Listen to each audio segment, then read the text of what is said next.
Hello दोस्तों, जय भोलेनाथ। आप सभी को कैसे हैं आप सब लोग। आई होप आप सब लोग अच्छे होंगे, खुश होंगे, मस्त होंगे। तो दोस्तों यहाँ पे मैं करा रही हूँ उद्यापन, और ये सोमवार का ब्लॉग है मेरा। मतलब सोमवार और मंगलवार 2 दिन का क्लिक किया हुआ है, तो ये अभी सोमवार का ब्लॉग है। और पंडित जी आ चुके हैं। हालांकि सबको पता है कि मैं 16 सोमवार का व्रत रखती थी, तो 16 सोमवार पूरे हो चुके थे और ये 17वां सोमवार था। तो यहाँ पे मैं उद्यापन करा रही हूँ। कोई भी व्रत हम रहते हैं, जब तक उस व्रत का उद्यापन न करा देना, तब तक वो व्रत पूरा नहीं माना जाता है।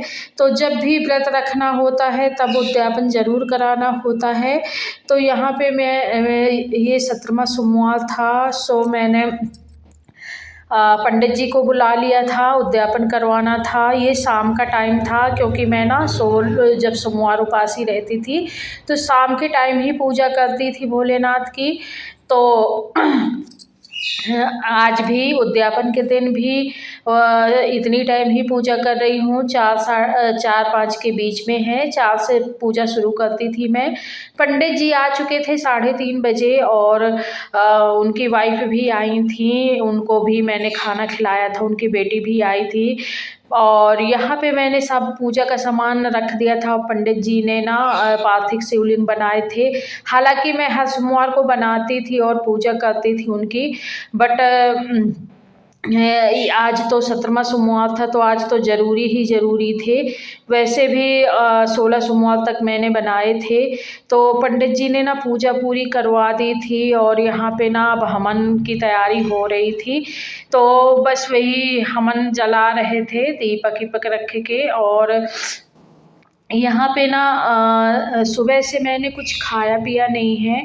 जैसे कि मैं 16 सोमवार रही हूँ कि सुबह से जब तक पूजा नहीं हो जाती थी शाम को, तब तक मैं बिना पानी के ही रहती थी, बिना खाए ही रहती थी।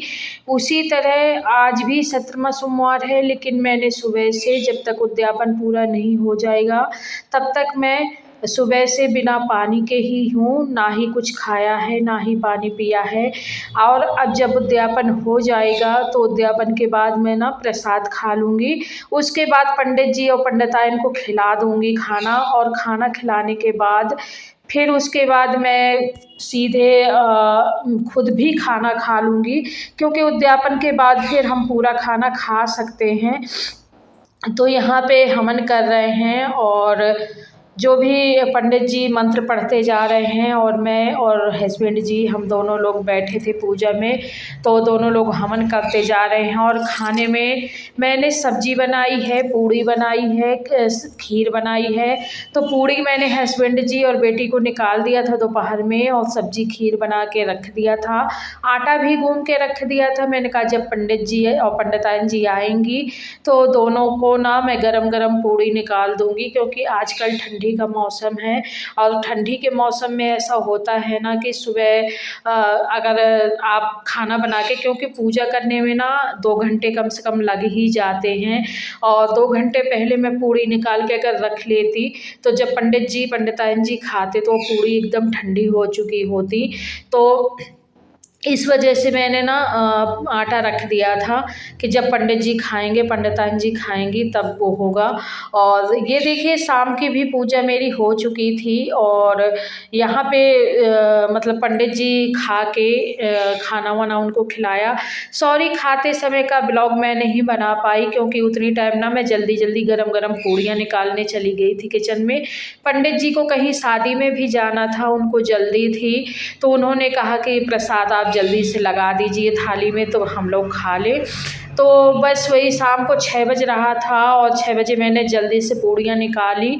मैंने आशू को बोला, आशू तुम जब तक थाली लगाओ तब तक मैं पूड़ियाँ निकाल रही हूँ। आशू ने जल्दी से थाली लगाई, और मैंने पूड़ियाँ निकाल के उनको दे दिया, वो खा के। और पंडिताइन जी को मैंने एक साड़ी दी और 500 रुपये दिए, और उनकी लड़की को भी पैसा दिया, और पंडित जी को भी देते ही हैं, उनको भी 500 दिया, 100 रुपये उसमें दिया।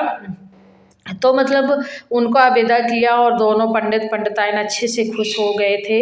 तो वो लोग चले गए थे। उसके बाद मैंने भी खाना खाया, लेकिन खाना खाने के बाद मैं इतनी ज़्यादा थक गई थी कि बस फिर मुझे लगे अब मैं लेट के सो जाऊं। तो रात की दिया बाती किया मैंने, और दिया बाती करके मैं सीधे जाके पढ़ के सो गई। 2 पूड़ियाँ खाई और फिर पढ़ के सो गई।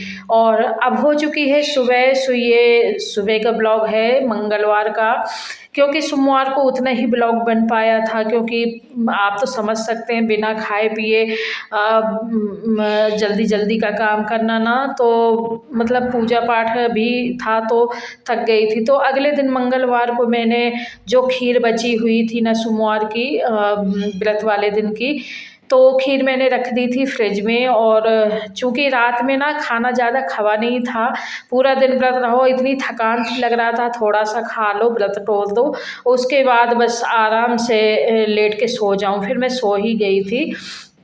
फिर मैंने सुबह नेक्स्ट दिन कुछ पूड़ियाँ रखी थी, बट पूड़ियाँ अब बासी हो गई थी। और मैंने खीर जो बची हुई थी फ्रिज में, तो मैंने 1 कटोरी खीर निकाली। और यहाँ पे मैं पराठा भी सेक दे रही थी, और मेथी के पराठे थे, मेथी के मतलब ताज़ी मेथी के पराठे थे। तो नाश्ते में मैं मेथी के पराठा, और जिसको खीर चाहिए थी तो खीर खा लेगा, क्योंकि आंसू को इतनी ज़्यादा खीर वगैरह आंसू रानू को पसंद नहीं है। बेटे को मेरे बहुत खीर पसंद है, तो अभी था नहीं यहाँ, और हस्बैंड जी को मैंने खीर दे दी।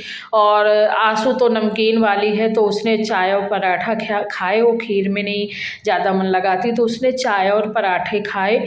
और इसके बाद एक तरफ मेरी चाय भी चढ़ी हुई थी, तो मैं चाय भी छान के दे रही थी और पराठे भी निकाल रही थी। तो हस्बैंड जी ने तो थोड़ी सी खीर खाई, और उसके बाद उन्होंने चाय पराठा भी लिया। उसके बाद जो खीर बची थी थोड़ी सी, वो मैंने रख दिया कि दोपहर में जिसको खाना होगा खा लेगा। आंसू को तो खाना ही नहीं था, ये तो मुझे पता ही था। वो तो ज़बरदस्ती किए, 1 चम्मच चखी थी जिस दिन मैंने बनाया था, बोला कि प्रसाद है खा लो, तो 1 चम्मच चखी बस थी, ज़रा सी टेस्ट बस ली थी, हो गया। और यहाँ पे पराठे बन के मेरी रेडी हो चुके थे। सो मैं आंसू को पराठा और चाय दूंगी, और मैंने उसको बोला कि बेटा थोड़ी खीर खा लो। अब हम जा रहे हैं राधा बुआ के बर्थडे सेलिब्रेट करने के लिए। अभी वो सो रही है, लेकिन अभी हम दिखाएंगे कि हमने क्या डेकोरेशन किया। Let's go.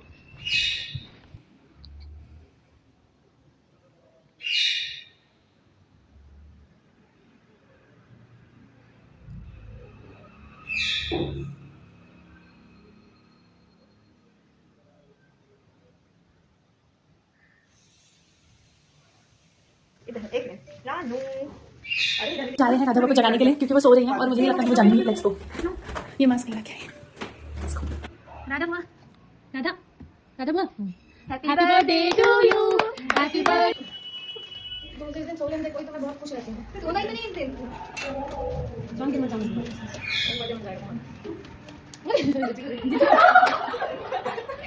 आ जाओ, चीनी को दिखा है। Happy birthday to you, happy birthday to you, happy birthday dear Radha बुआ। बहुत सुंदर लगा। अरे जरूर से फोटो,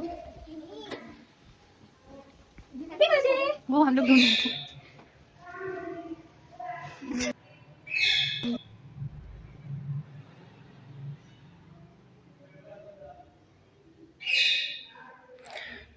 नेक्स्ट दिन था मेरी नंद का बर्थडे, मतलब दादा की लड़की हैं, बड़े पापा की लड़की हैं, तो उनका बर्थडे था। नंद लगती हैं, ये मेरी नंद हैं, और बड़े पापा की लड़की। यहाँ बड़ी वाली बेटी भी है साथ में, तो और मतलब दादा की नातिन जो हैं, मतलब वो भी बेटी ही लगती हैं। तो ये सभी लोग थे वहाँ पे, और बुआ का बर्थडे खूब धूमधाम से मनाया, और सभी ने खूब डांस किया, सभी ने एंजॉय किया। और बुआ जी भी खुश हो गई उनकी कि बच्चों ने सरप्राइज प्लान किया, और केक कटवाया और डांस वगैरह किया। बट बुआ तो सो ही गई थी बुआ जी उनकी, और रानू ना बड़ी वाली बेटी बुआ जी को पकड़ पकड़ डांस करवा रही है, नहीं बुआ जी डांस करो डांस करो।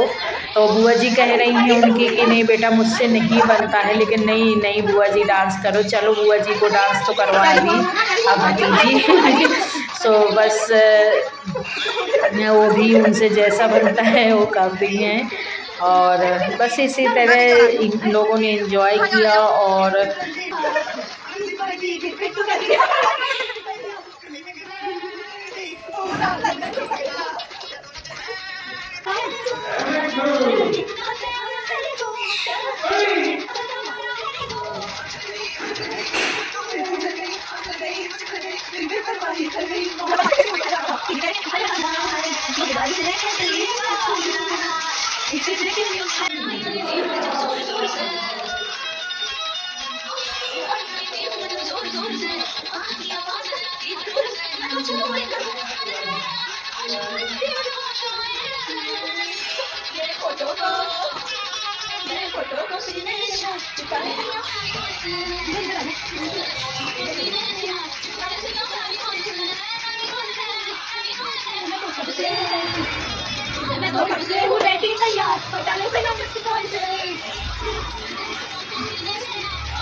तो ये राधा के सीक्रेट नोट अभी बुके हैं, अब वो ऊपर आएगी तब देखेंगे। और वीडियो शूट करने वाली राधा अरे बाप रे लेते जो खत थे याद में।